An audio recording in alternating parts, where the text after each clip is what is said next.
Hey guys, so what we're looking at is an Aoshima model of a Nissan Leopard.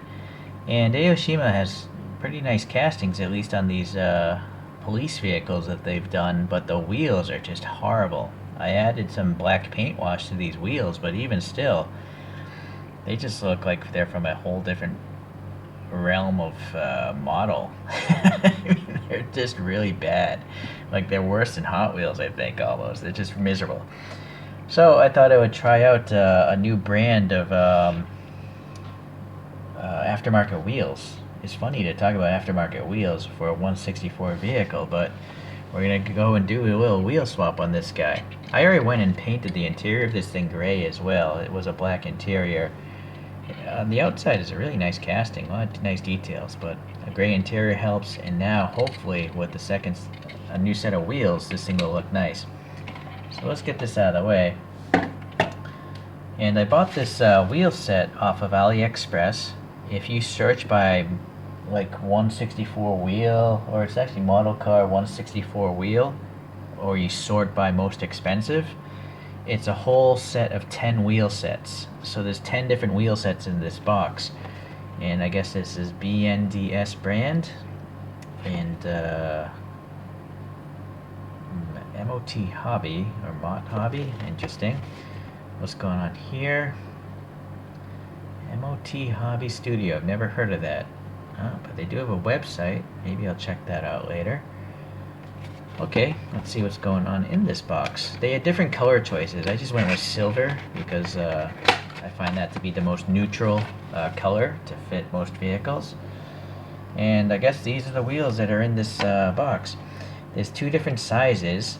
I think these larger diameter ones are meant for like Hot Wheels, and then these are probably meant for true 64 scale models. So only 4 are true 64, and then these are like Hot Wheels or maybe for like trucks and stuff like that.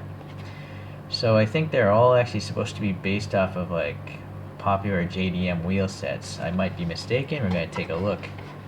Alright, so let's just flip this upside down, let those fall out,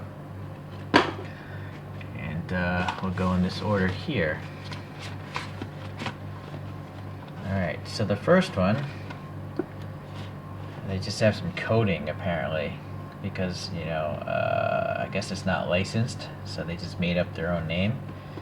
BC26401SR. I'm trying to decipher if that code makes any sense.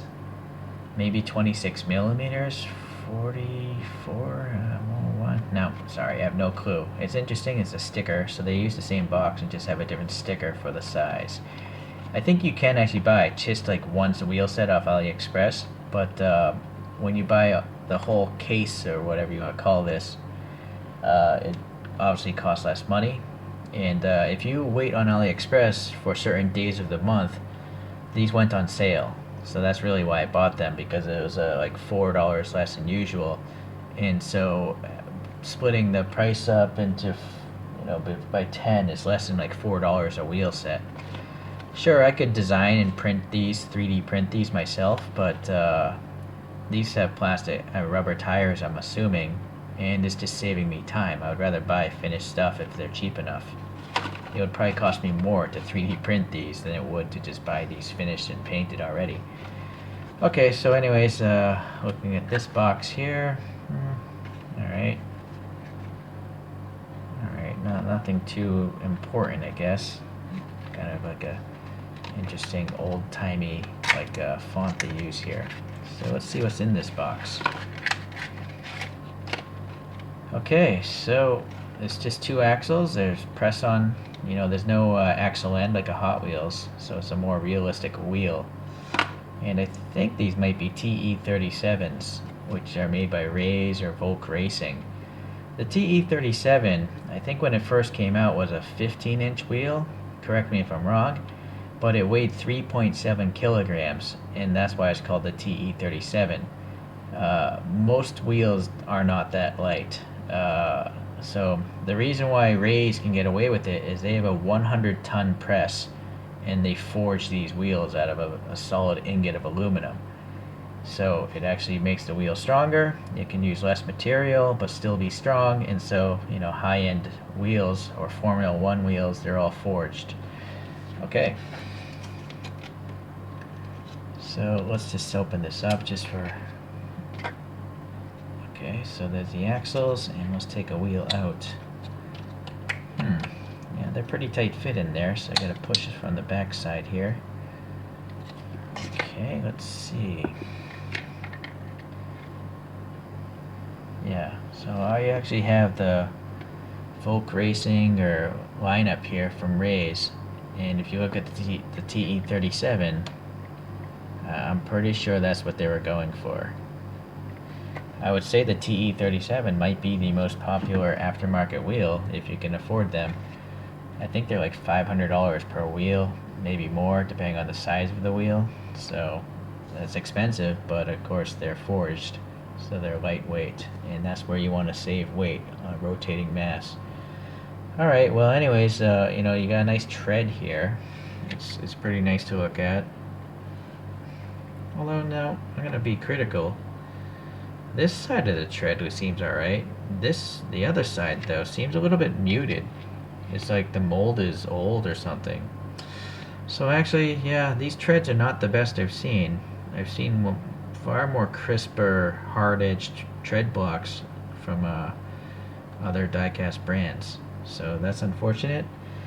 Although truthfully, you know, the tread doesn't really bother me too much because most of the time you're just going to look at it from the side. And you can see a little bit of the tread blocks. I don't know if it's good or bad. You know, if this is a low-profile racing type of tire, I kind of feel like you don't want to see those tread blocks on the side. You know, it looks a little bit off-roady. It would have been better to just have a smooth outer ring, I think, so it just looks like a regular high-performance tire. Okay, so anyways, that little axle, I guess, just press fits into this little hole. Alright, so now we know what these things are composed of. It seems to be a plastic wheel with a rubbery tire and some sort of just solid steel axle. And so that's the first set. So I'm just going to show off these things here through the packaging. I'm not going to waste time opening them. So these are 5 spokes, the last ones are 6 spokes. I think these 5 spokes, what would these be called? I can't really see on the website. Okay, well then we got these little double spokes, 6 double spokes. And this might be called a GT30 if it's made by Ray's. Interesting. These are kind of more curvaceous. You can see the arc of them. Maybe these aren't Ray's. These remind me of a different brand. I forget. Sorry, please chime in if you think you know what real wheels these are. Okay. We've got some 5 double spokes, and they kind of taper off towards the end, it seems.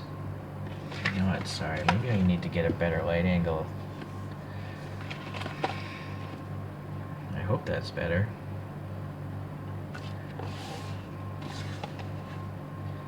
Okay.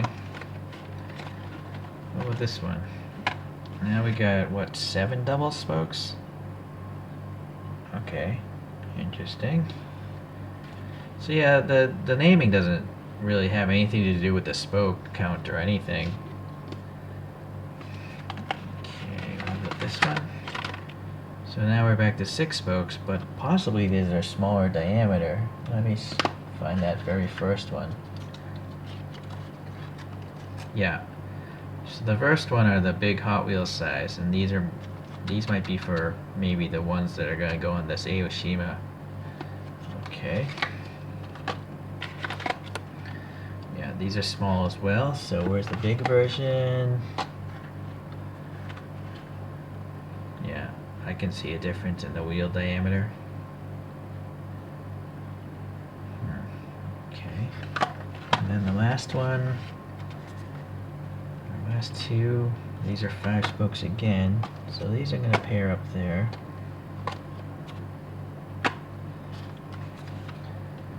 Right, yeah, that's very noticeable on that one. Okay. And these are double spokes as well by 6. So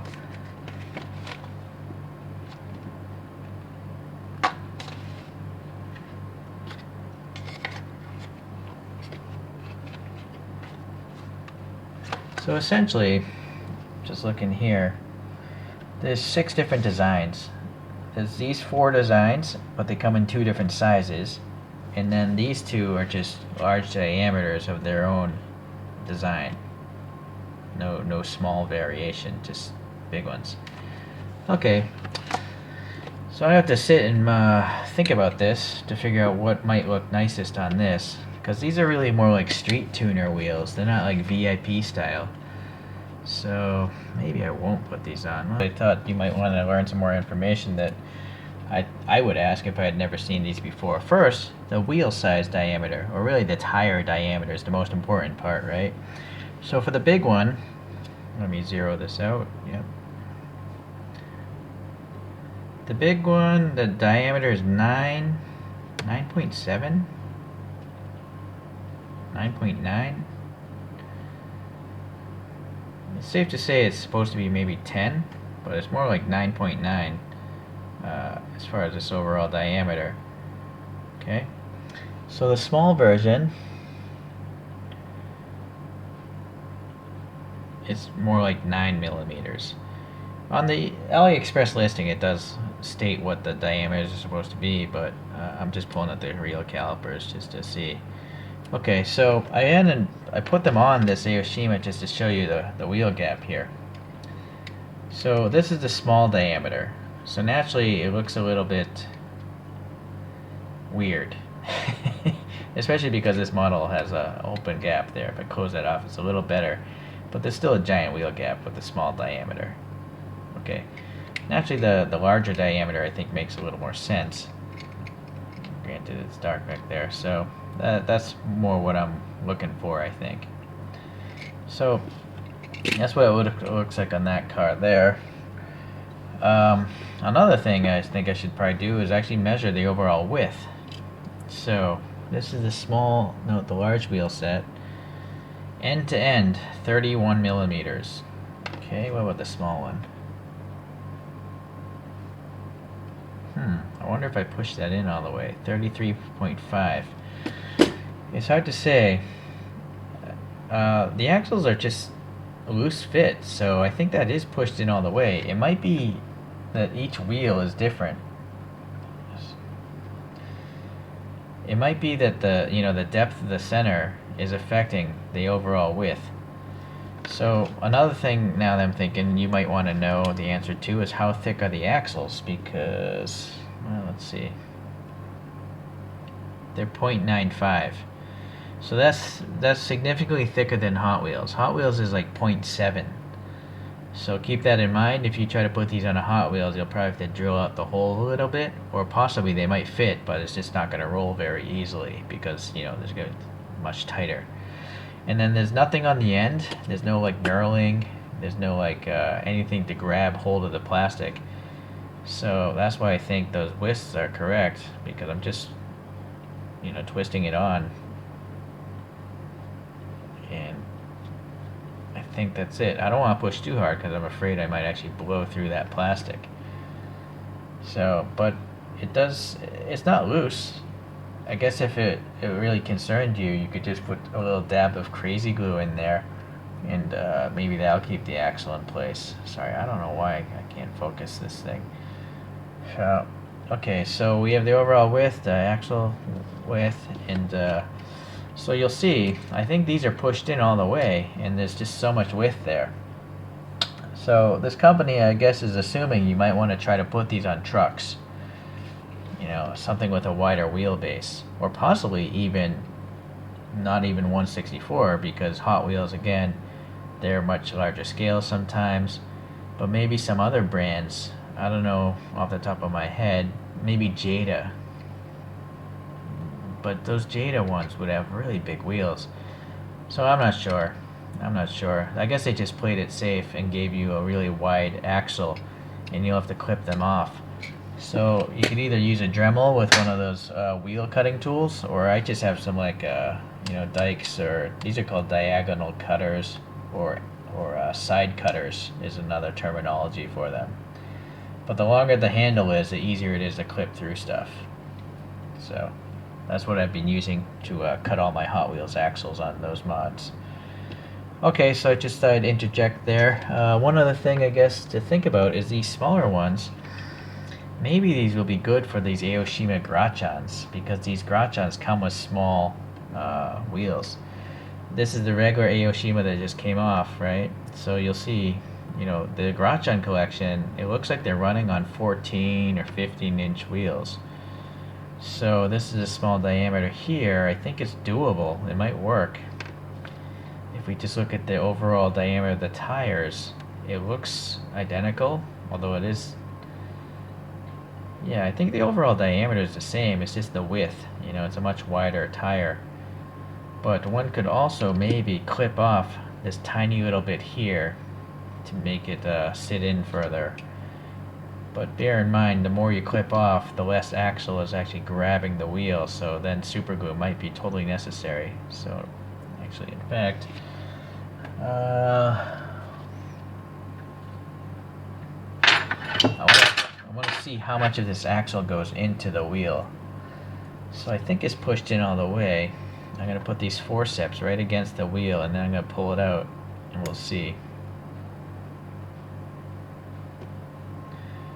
Ooh, that's not much at all. So I might have to...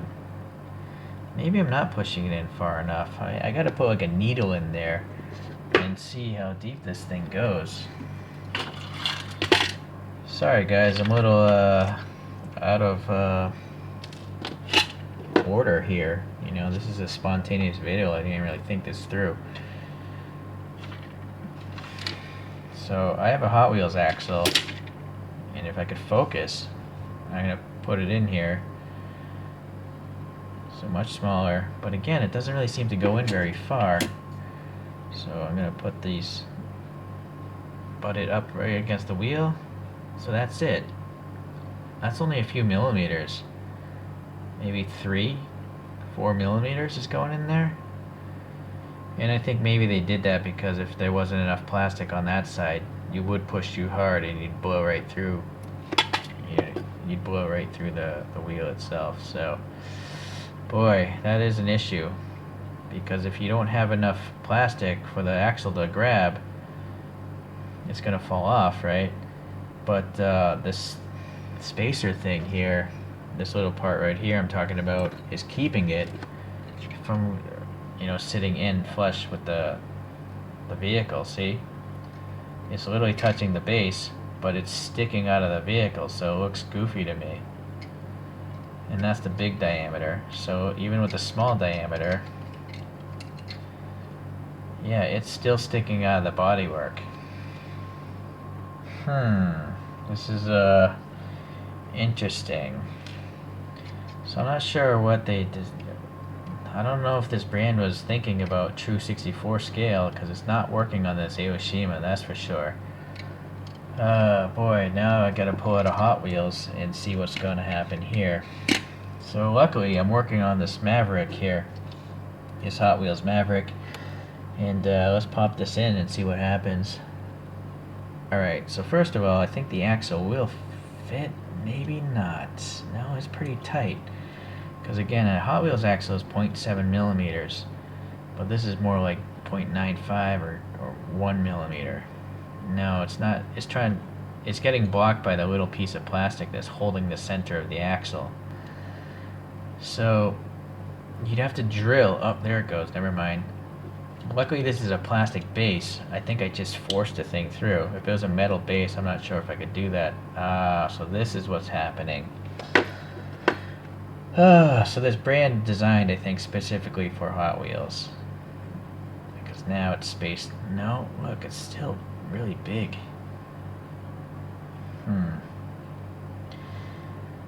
At least on this Hot Wheels, it's underneath this fender flare. I don't know what would happen on a normal Hot Wheels. I don't know how much gap usually Hot Wheels puts in their stuff. So it's okay on this Maverick. Unfortunately, I don't have any other Hot Wheels that are torn apart right now.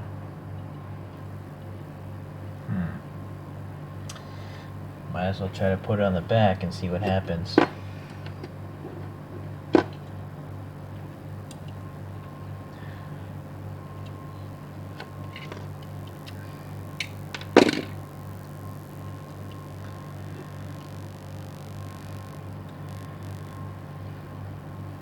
Yeah, alright, so I forced it through that center section. Now I gotta try to hopefully line up with this side and get through the last bit.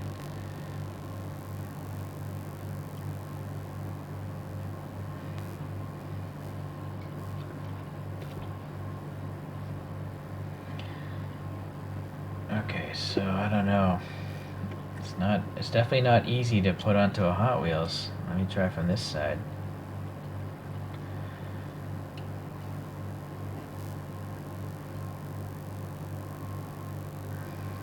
No, I feel like I would have to drill that out. Or I gotta torque it a little bit downwards. There it goes. Okay, so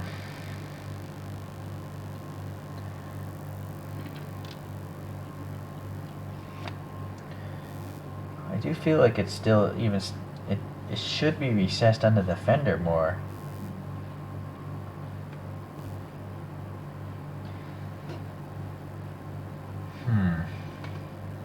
Well, now I'm really torn, you know. I like my wheels to stick under the fender, not stick out of the fender. This is right at the fender, which is, I guess, alright. But for some reason on this side it is tucked under. This side I like more. My big concern is you can't really trim off that piece in the middle. I think if you trimmed off this little section here, you're really not going to have much axle left to stick into the wheel and actually stay aligned. I think it'll just like, I think it'll end up just flopping more like that, right? Because there isn't enough plastic keeping it concentric to the axle. So that's a big problem. So be mindful. I mean, I guess if I had to say, should you buy these or not, I would say maybe not. I just don't think they're gonna look good on a vehicle, because they're gonna generally stick outside of the vehicle. I mean, Hot Wheels are generally overscaled, and they're still sticking out. So it's a big problem.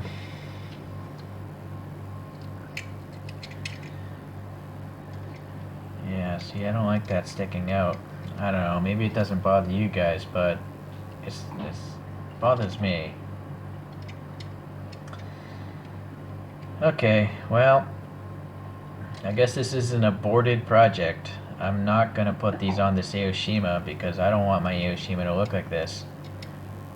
Yeah, I don't want the tire visible beyond the fender. But I know if I trim off that little plastic, I don't think it's gonna stay on. I don't think it'll stay aligned properly. Oh well. Alright, so this Aoshima is still waiting for a better set of wheels. Maybe from if I ever get another Inno 64.